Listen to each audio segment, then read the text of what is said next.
Atmospheric pressure. આજનો topic છે વાતાવરણીય દબાણ.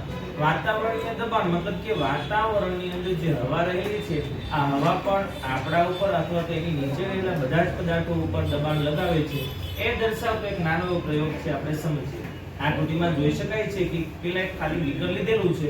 આ બીકર ઉપર જ્યારે જોઈએ કે ફુગ્ગો પાણીથી ભરેલો ફુગ્ગો છે, અંદર જઈ નથી શકતો, પણ આપણે કોઈ એક્ટિવિટી દ્વારા શું કરીએ કે ફ્લાસ્કની અંદર રહેલી હવા છે એનું દબાણ ઘટાડી દઈએ.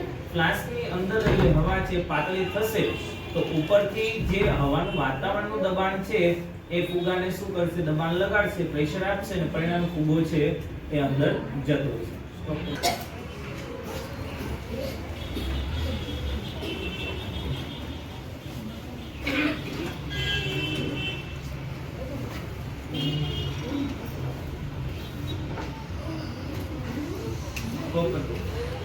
કે જેવું અંદરનું પ્રેશર ઓછું થયું ગરમીના કારણે, એવું જ હવામાંથી એટમોસ્ફેરિક પ્રેશર છે એને બબલ જે ફુગ્ગો લગાવેલો છે એને દબાણ કર્યું, એના પરિણામે ફુગ્ગો છે આખે આખો અંદર જતો રહ્યો.